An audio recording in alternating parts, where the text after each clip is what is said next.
Hey, what's up, Crypto Army? I'm Travis, your crypto newbie, bringing you my experiences so you don't learn things the hard way. Just a reminder, I'm not a financial advisor. None of my content should be used as financial advice. If you like what my channel offers, don't forget to hit that subscribe button, like the video, and turn on notifications so you get notified about when I release new content.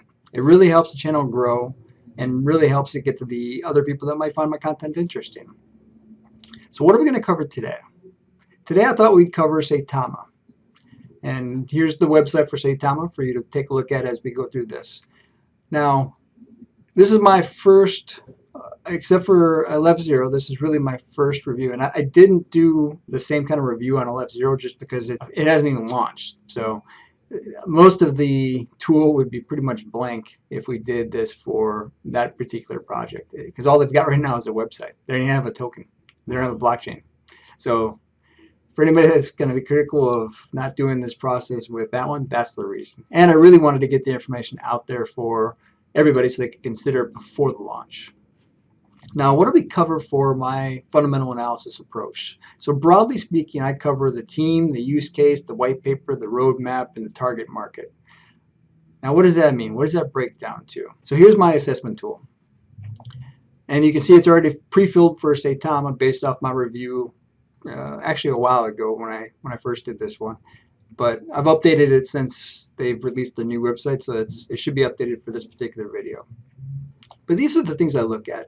Now, it's not broken down by the 5 categories that I look at.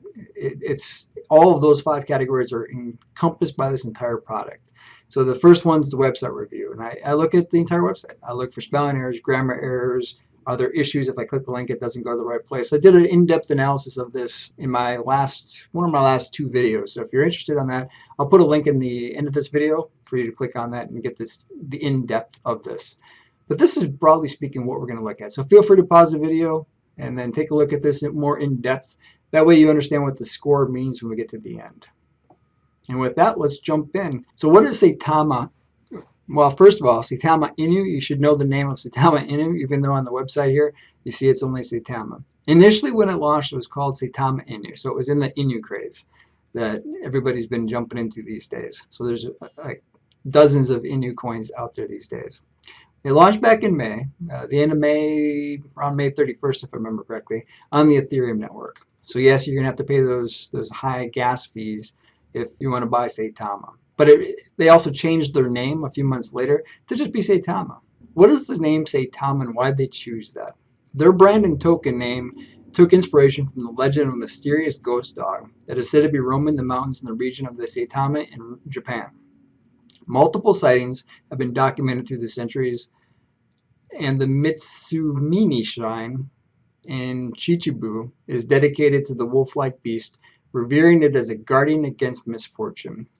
Now, one thing to be aware of is the original developer, the original individual that came up with this particular token stepped away from the project, renounced ownership, and actually gave it to the community. So this is a token that is entirely managed by the community.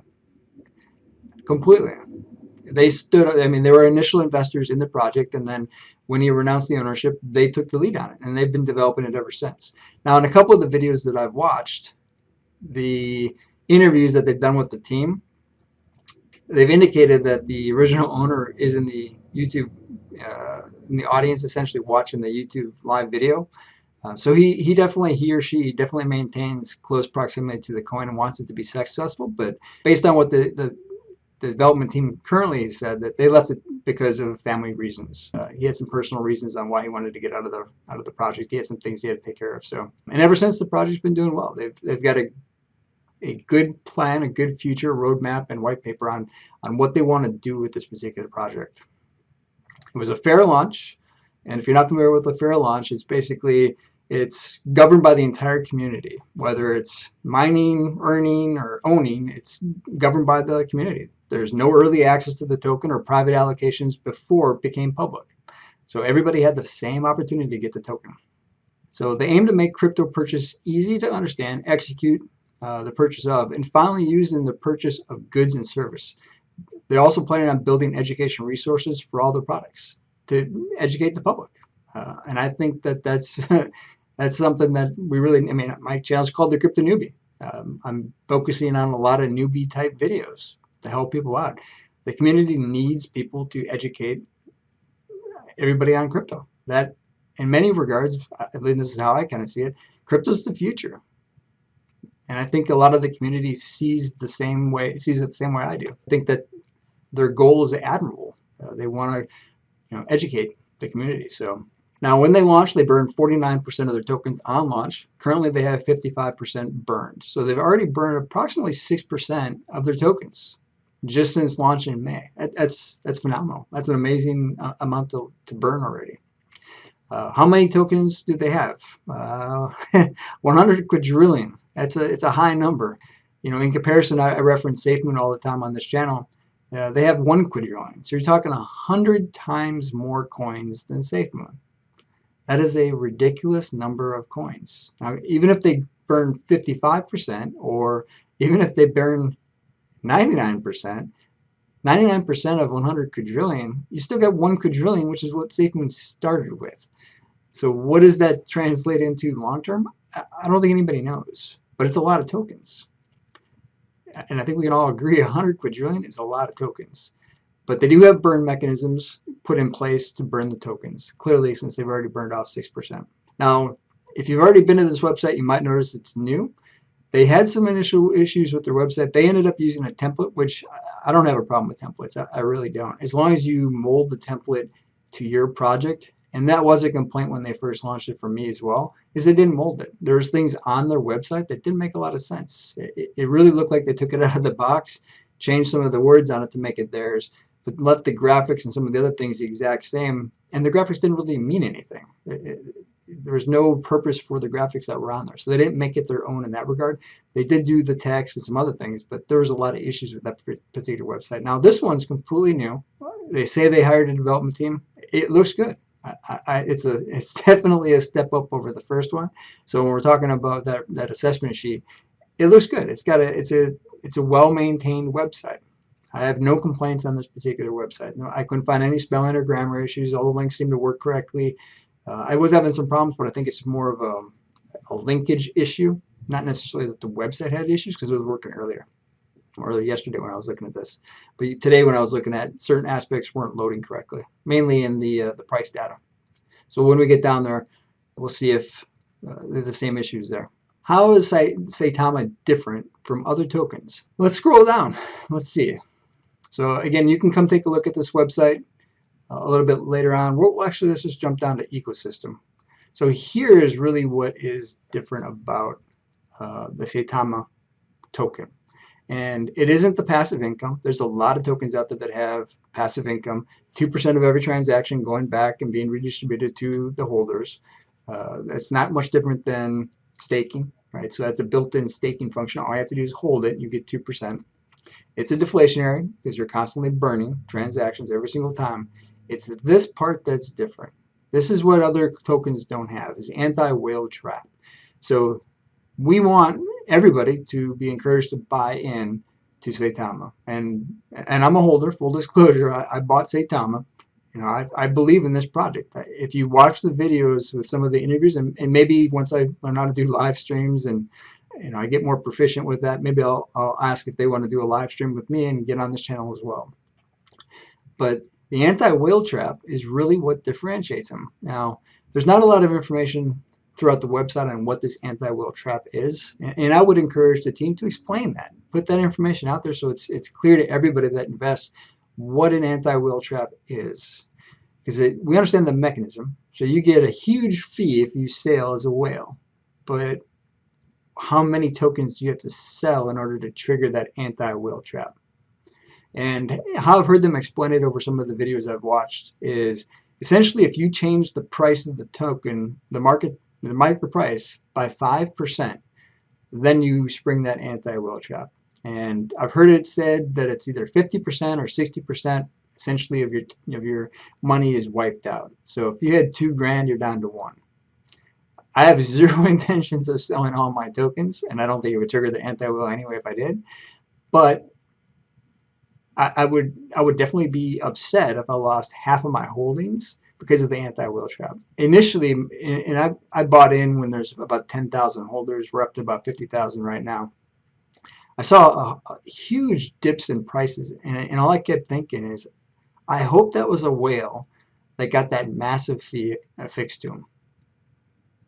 Because when you're talking about tokens like this and SafeMoon and some of the other deflationary currencies with these passive incomes and these high numbers, the whales cause a lot of issues inside of the ecosystem, inside of the different tokens. So having that trap was a selling point for me, because we're constantly seeing the effects of whale sell-offs in other tokens. So I was really curious how this was going to hold up and whether we were going to get those investors that keep this project going because of that anti-whale. You can't just liquidate your entire position at one time, in theory, depending on how many tokens you have, without springing that anti-whale trap. So I was really interested about that particular mechanism.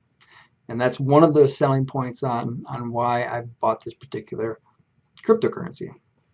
And initially I didn't put a lot of money into it until I really dug into it and did my analysis and make sure that it was something I really wanted to own. And once I heard the development team talk about their passion for this token, that pulled me in the rest of the way. The functional analysis was pretty good from the get-go.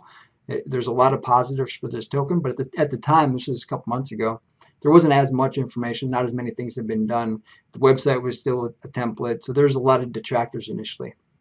But when I heard the team talk about it, and I encourage you to go watch some of the YouTube videos that the team talks, because you can see that they really love what they do. They have a passion for trying to make a secure environment that educates and provides the resources for moving this token forward. And that was impressive. Yeah, so it's very similar to my thoughts on SafeMoon when I get to the SafeMoon video in the next day or two. It's the team that you really buy into for some of these cryptocurrencies. I mean, everything else has still got to be there, and you still have to do your risk assessment on whether you think it's going to be a long-term project or not. But for this particular token, it was really the team that sold the token. So I encourage you to take a look at those. So what is their target audience? Based on their website, and I can't remember where I saw this on there, it really comes down to educators, content creators, NFTs. I want to say it was maybe in the roadmap. No, but while we're here, they do have a roadmap. They do have, like I was talking about with LF0, indicate you got something done, and they did that. They got the check marks to say we've done this. So that's, I think that's a pretty good roadmap. And they've got things they haven't done. I would encourage them to start thinking beyond this, so that this works, so that we can continue on to stage 6 and beyond, because we're getting to the point where they've knocked out 50% of their roadmap. If they haven't started developing it, then they should. They should start working on what's coming next, because you're going to start losing holders if you can't talk to the public or your holders about where you're going to take this thing after you've checked all this. Because listing on more exchanges is kind of vague. I mean, how many exchanges? It's a pretty easy metric to hit if you're going to use your metrics to essentially say, have we accomplished this? Well, if you hit one, that's listing on more exchanges. That's not a really high bar to hit, right? So how many? So that's their roadmap. Well, let's go back up to the top and we'll scroll down. So education, you can see that kind of stream throughout this thing. We've already looked at this. Here, this wasn't working earlier today, and it is now. But maybe it's still not, because I thought that this was filled out last time, and I don't see the information. So you might want to check that just to make sure that that's working correctly, because I could have swore this had numbers in it before, because that's really what I'm looking at. So I guess for today that would have to change this to no, because it's not actually there. All right, so Saitama is their wallet, and it's supposed to be coming, we don't know exactly when. By the roadmap, I want to say it was the end of this month or next month, but it'll be available on Android and app. And they've got some videos out there that show the interface for this. It looks really nice. It looks like a phenomenal interface. And they're trying to incorporate the ability to buy cryptos directly from here. So you'll find, if you've been in cryptos for a while or you're just getting into it, what you're going to find is that it's really a challenge to buy crypto. It's not an easy process, and the first people that can really make this easy are going to have a great product.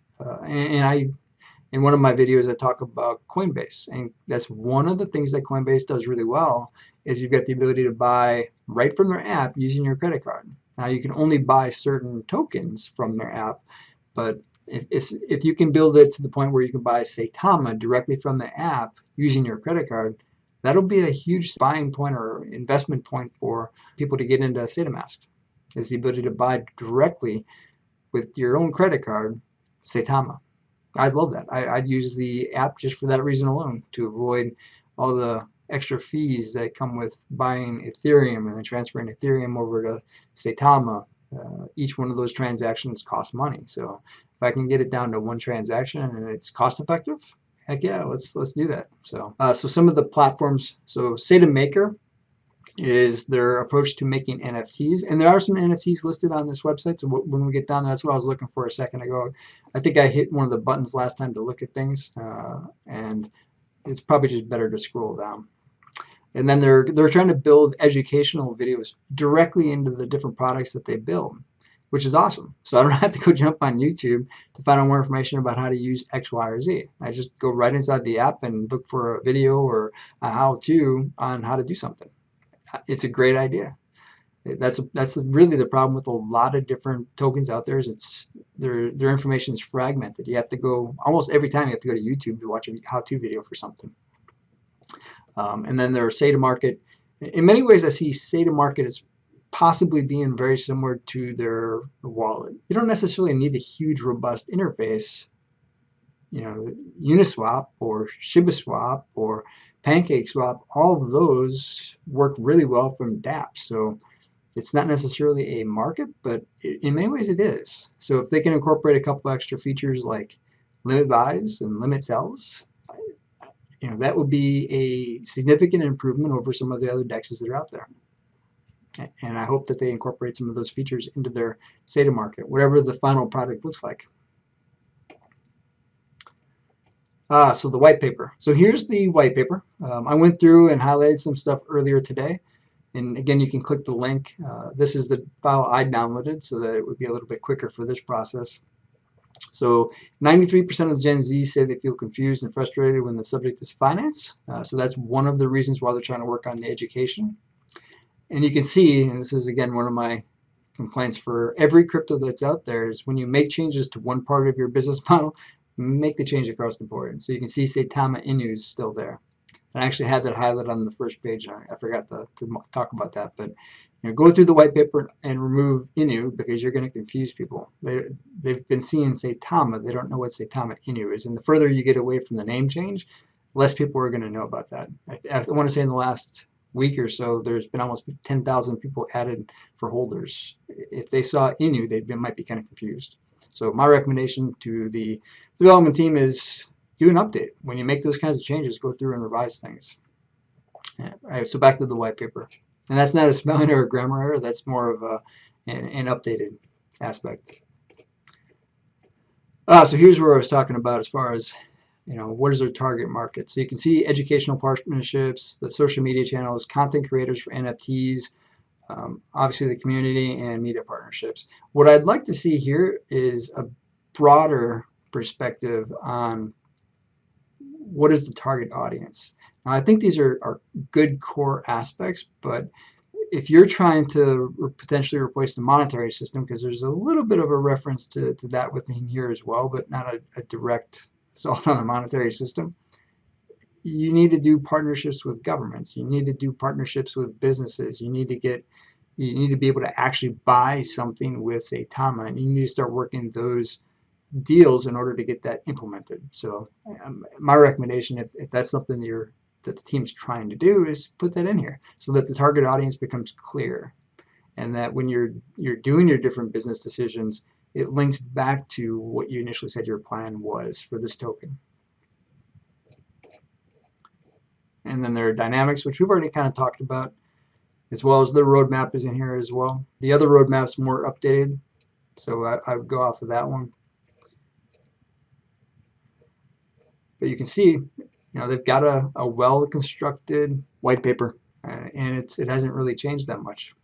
What I did like with their white paper is the inclusion of all the references at the back. Now, I don't remember seeing Discord initially, back when it initially launched, because it wasn't on their website. Maybe I just didn't get to the last page, because I don't always go to the last page of every single thing to look for the thank you.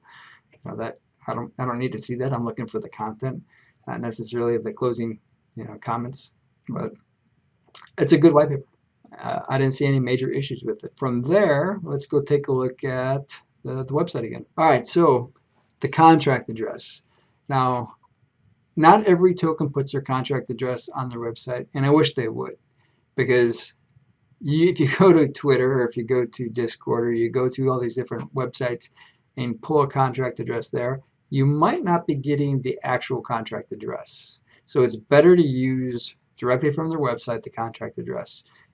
Other safe places are places like CoinMarketCap or CoinGecko, where they've got the contract address there.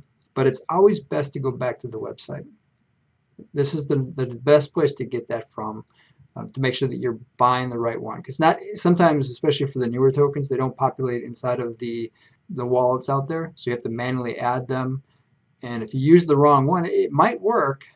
Or if you try to execute buys or sells or transfers, you could end up with losing some tokens by having the wrong contract address. So I like that they put that right on their website.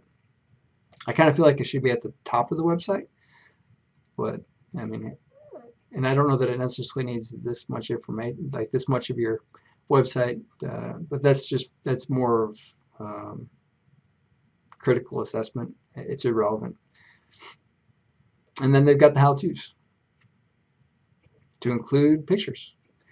Now, I would hope that as part of their development of Saitama, that they're already looking at version 2 or 3 or whatever of this particular website to include information on how to buy using their wallet, or how to incorporate the Saitama wallet into the process. So on the day one of the Saitama launch, the website launches with it.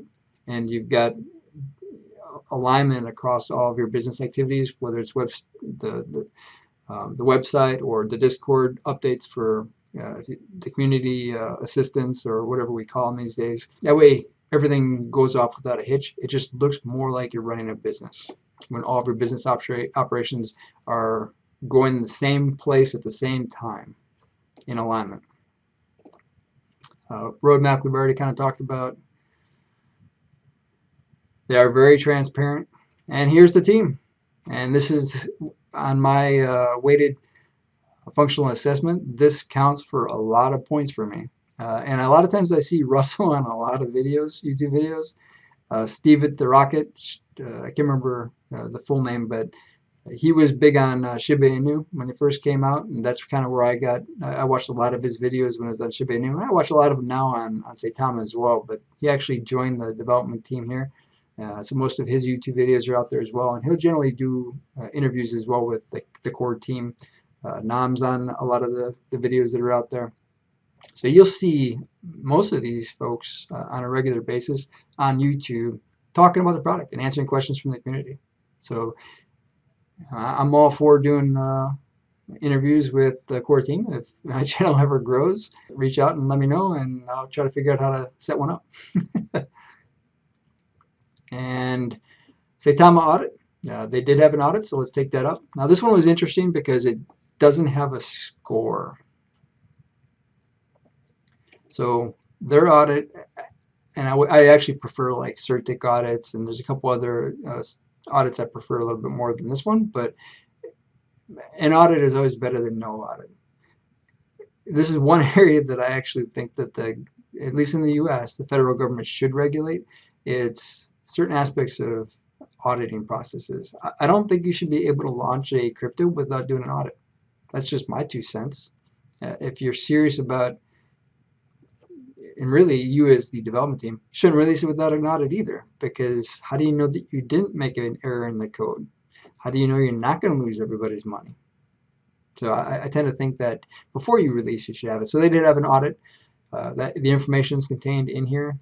There's always a long disclaimer, and it'll break it down. They didn't have any real big issues. They had a couple of low, I can't remember what the terminology they used for it. It wasn't critical errors though. Trying to remember which page it was on. Here we go. So low issues. Everything else passed. No critical errors if you go down to the summary here. So low severity, out of gas, and it's a coding issue. And that was it for their audit. So you can go take a look at this more in depth. I'm not a code expert, but a low severity issue is generally not something you have to worry about. And a lot of times they fix these on updates to the token. So a version 2 token, for example, is a lot of times how they'll fix any kind of issues with the code. And that's pretty much it for that. So now let's jump back to the website. All right, so now that we're back on the website, so to keep going, so the anti-FUD central, as I've talked about in previous videos, FUD is always an issue in every single community. I'm glad that they're taking an active role in trying to fight that, because it does detract from a project. It does generally cause the price to decrease. And they've got great graphics on this particular website. In the community, they like to go by the name Wolfpack. And it makes sense because their token kind of looks like a wolf. Now here are these NFTs, and they are beautiful NFTs. Every single one of the NFTs I've seen for Saitama has been just amazing. So they've done a really good job with these. I'm not an NFT person by any stretch. I didn't collect baseball cards. I can't see collecting NFTs. And I honestly can't understand why somebody pays that much money for an NFT. But more power to them. That's one of the things that they're going to try to do with their project. And there is a big market for NFTs, especially well-designed NFTs. If I knew how to do it, I would design one too, because they seem to do pretty well. And there's a growing market for NFTs. Now I can see down the road, and I mentioned this in a previous video, and I think there's already a crypto project that did this, is baseball cards as NFTs.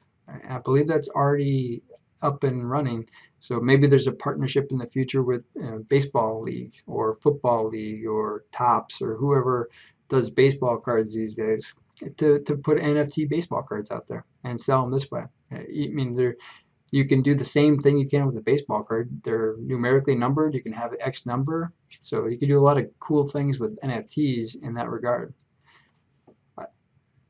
So I like the idea. And that's pretty much it. And one of the other things that you won't see on a lot of websites is the ability to contact somebody if you've got questions. I love it. And that just shows, again, that they're really interested in trying to get the feedback of the community and be supportive of what the community is looking for. So if the community's got a question, they can ask it. And it's demonstrated over and over and over again through the YouTube interactions whenever they do their live interviews. They're there to answer questions from the community. And that's an appealing, if you ever try to get a hold of some of these crypto projects, that's really appealing, the ability to contact the community and ask questions. Or if I'd found some issues with their website, I might go on here and say their price information is not updated, and then they can go fix it. I see a lot of websites that I have, hey, this is a spelling error, this is a grammar error, this isn't working, the link isn't working. This would resolve that. Now they have to take the action of actually executing and fixing things or answering the questions, but I really, really like that approach, is having that information on there. I can imagine as their project grows, they could get a lot of questions and comments through this interface. So that is their website, their white paper, and the roadmap. And we've covered most of the elements from the 5 things that I look at, right? But let's take a look at some other stuff. Let's look at the price. So what is the price? Right now it's a lot of zeros and 137, which is up significantly, but down from this morning. So let's take a look at number of holders. We've got 51,000, and you can see there's a huge jump here. And if you look at just this week, 43 all the way to 52. And like I said, it's almost 10,000 since the last time I looked at that. It's a lot of holders, but 51,000 for a project that started in May. That's a good start. But imagine what happens to the price when we start hitting 1 million or 2 million. And that's why I think that the potential here is pretty amazing with this project. This concerns me because it's just so many tokens. So unless they have a plan to accelerate the burn, this would be a truly long-term investment. And don't get me wrong, the price, let's take a look at the overview here and see what the price has done. And that's why I'm talking about this project right there, because it has easily 400x since its initial launch. I don't know what the math is, but I want to say my return on investment is about 400% right now. So that's why I'm suggesting this is possibly a good investment. Now you can see we're on a market correction. So if we go to the 7-day,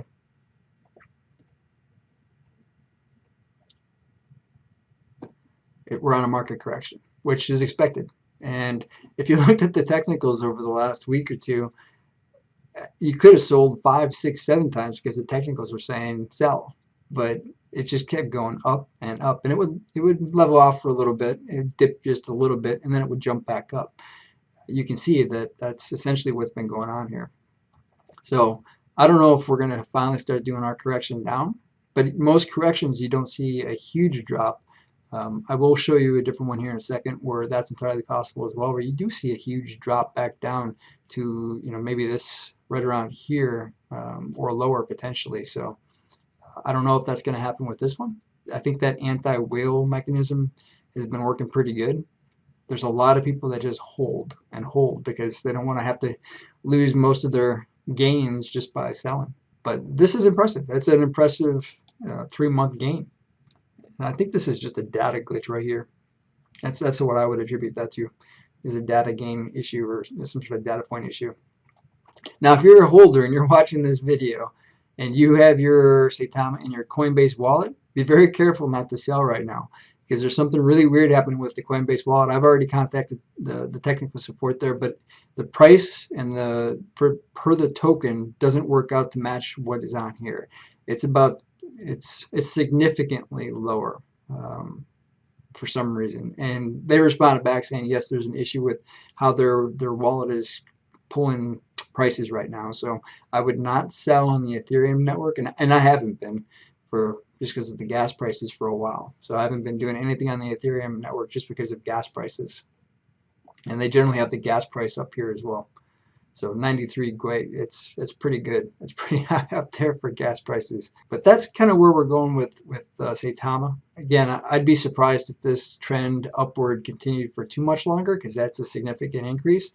But it wouldn't be unprecedented. It would be the first time that we see massive increases, but they generally level off. And right now, with the fear index the way that it is, yesterday we were at 26 or 27. We're primed and ready to go for another increase, and Saitama's already been increasing. So it'll be really interesting to see what happens in the next couple of days. Again, not financial advice by any stretch. It really sucks to buy way up here and then end up way down here. And I'm going to show you an example of that here in a second, because March or April for the entire crypto community was rough. And there's a lot of people that bought SafeMoon way up here. And you can see SafeMoon's way down here now. So there's a lot of people that are underwater because they bought up here at the top when it was volume of 71 million. Now, Saitama in comparison, I think their volume is only 23 or 26 million. So a third of what SafeMoon hit back in April timeframe.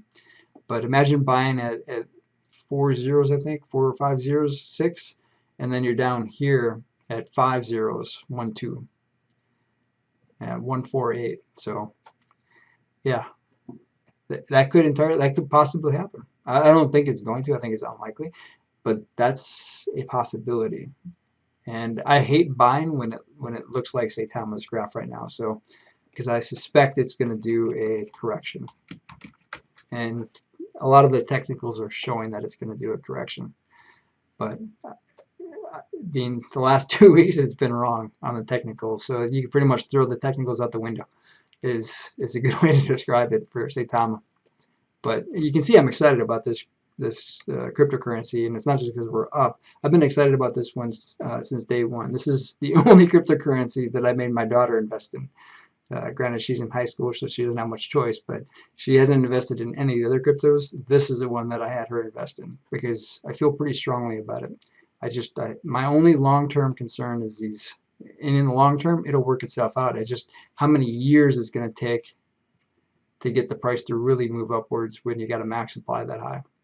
Because it's just going to take so long to burn off that many tokens where you're really going to get high numbers for your price. And don't think that with this many zeros that you're going to see $1 next year. Like if you see videos out there that are predicting we're going to hit $1 next year, yeah, that's unlikely. The amount of volume, it's just ridiculous what our market cap would have to be to hit $1. To even hit a cent, it's ridiculous. So I'm not a price prediction person, but I would suspect sometime next year maybe we hit 1, maybe we hit 2 zeros, but every zero you knock off gets harder and harder. So unless there's some sort of a consolidation planned, it's going to take a while, and the crypto is just too new. So you got to give it some time. Let's look at Dogecoin in comparison. And anybody that's been kind of following Dogecoin, look at how many years Dogecoin was flatlined. I don't think that's going to be Saitama, but it really wasn't until last year, the beginning of this year, that it spiked. And if you bought when it was 0.003 cents back in December, you made a lot of money when it hit up to 70, I want to say it was like 73 at the top, at 65, 70 cents. Maybe that's us. Maybe that's what Saitama is going to do. I don't know. That would be nice. And even if it did, I still wouldn't sell because you'd only get half of your money at that point. But it won't be 70 cents. No matter what happens. Even if the chart looks like this, it's not going to get to 70 cents. Just being realistic with you. All right, so that is the graphs I wanted to cover. If you read through this, there's other information on here. A lot of times I use CoinMarketCap for historical data, and then I also look at the holders, so you can kind of see what's been going on as far as the volumes. 30 million. So imagine if we got to 100 million, or even like SafeMoon, 75 million. Is that possible? I think it is. It depends on if the community can get enough people interested in buying into it. 50,000 holders, that's all it's got right now. If we look at SafeMoon's holders, it's 2.6 million. But they had a pretty strong push on the social media front to get that up there. Plus they had advertisements, it was on TV. They did a lot of advertising to get SafeMoon, the holders up as high as it did. And I think Saitama could do that with the same push. If I was them, I would probably do that kind of a push when they launch the Saitama mask and try to get it. But right now they've really got the momentum. So I don't know, it's a toss-up. Depending on how far away Saitama mask is and how long the momentum keeps going, they really should try to capitalize on the momentum and put all into advertising and getting the marketing out there. That'd be my recommendation. All right, so we talked about the price. We looked at the charts, historical data, number of holders. All right, so let's take a look at the Lunar score. So Lunar score, 59 out of 100. So it's actually dropped a little bit since the last time I updated my sheet or my fundamentals assessment. That's interesting. If you're interested in reading more about it, this is the website. It's called Lunar Crush, but 59 out of 100. And that's really the last metric that we need. So let's go take a look at their sheet now. And here's their sheet. So let's take a look. Again, that was 59. And so it was 55, so it was actually a little bit lower last time, so it's up a few points. I didn't see anything visually. I thought it was visually appealing. I didn't see spelling, no grammar, no website errors. Actually, there was. Those charts weren't working correctly. Team was listed, contact method, security audit was listed, price was listed. It was, but it wasn't working. Same thing with the market cap. How to buy was there. I assessed their audit as a 90 just because it was all low impact, not critical issues. They have a roadmap. It's present, it's current, it's unique. I didn't see any spelling, I didn't see any grammar, so we have to change. I thought the roadmap was unique. They have a white paper, it's present, it's not current. Unique, yes. No spelling, no grammar. The development team is known, so that's a huge chunk of the points there. Professional team. It has a use case for a token. Doesn't have a blockchain. It does have NFTs. Doesn't currently have a wallet. So this is where you can kind of get into a little bit of subjectivity, depending on the score. That you can take a look at. Okay, what comprises it? They have a wallet. They have a plan, but it isn't currently released. They did mention the market.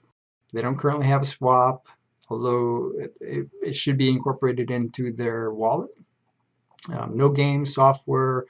They currently don't have any country recognition or legalized tender for use of theirs. Their holders are up. I want to say it was 50,000. It's not going to make a difference. It's always going to be zero, just because in comparison to Bitcoin with 38 million holders, 50,000 is like a drop in the bucket. It's just too small. They do have quite a few people that are doing content creation on YouTube for them.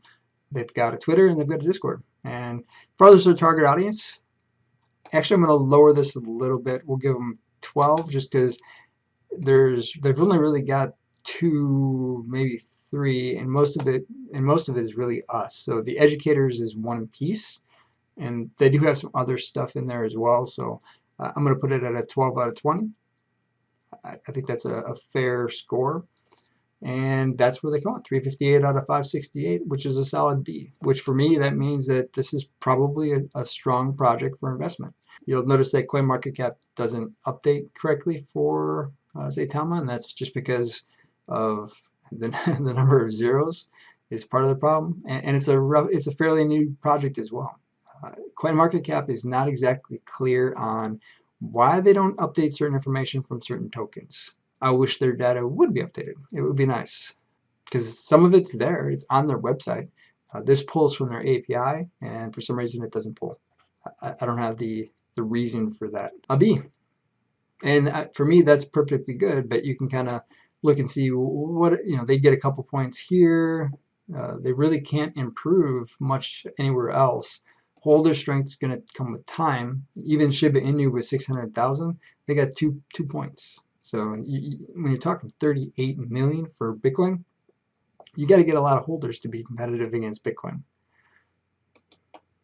Even SafeMoon with its 2.6 million, that's only 7 points. So you're not going to see a huge increase, and that's partly why I put these scores lower like that, because having a strong holder strength is important, but it does sway the numbers a little bit in a way that I don't like. So I created a larger range for that as well.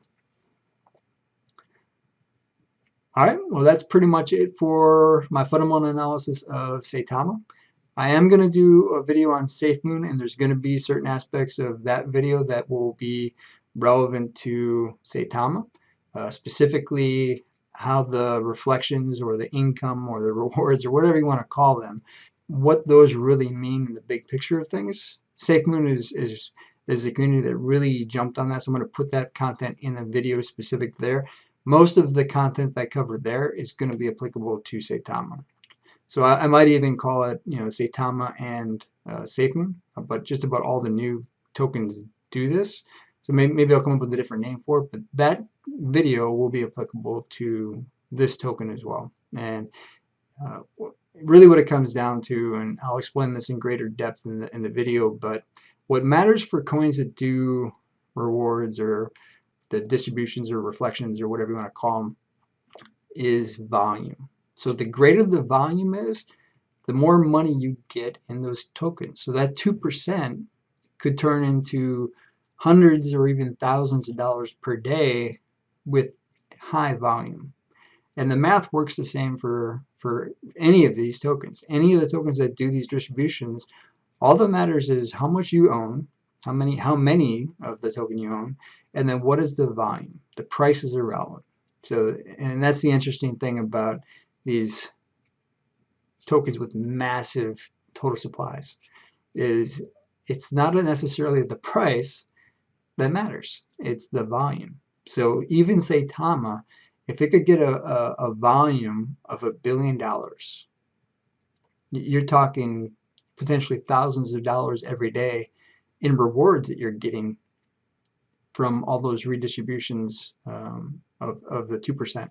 So it's very interesting stuff. Definitely check out my next video. I don't think it'll be the next one, because the next one will be the introduction to SafeMoon. It'll be the one right after that, because I'm going to jump right into that, because there's some weird stuff going on in the SafeMoon community regarding consolidations, which is also relevant, because I think Saitama is a prime candidate for a consolidation as well. So check out that video if you're interested in how to use the math or how to visualize what that really means and what that looks like. Hopefully you found this video helpful. I do review the comments, so make sure to leave any suggestions, requests, or questions you might have. If there are any topics you want me to dive deeper into, definitely let me know. I'll put all the links for everything that I've referenced here in the description of this video, so check those out.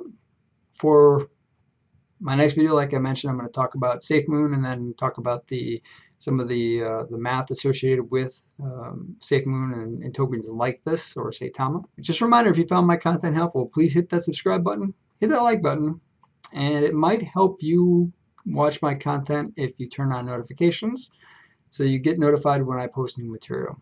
Until next time, stay strong with those diamond hands.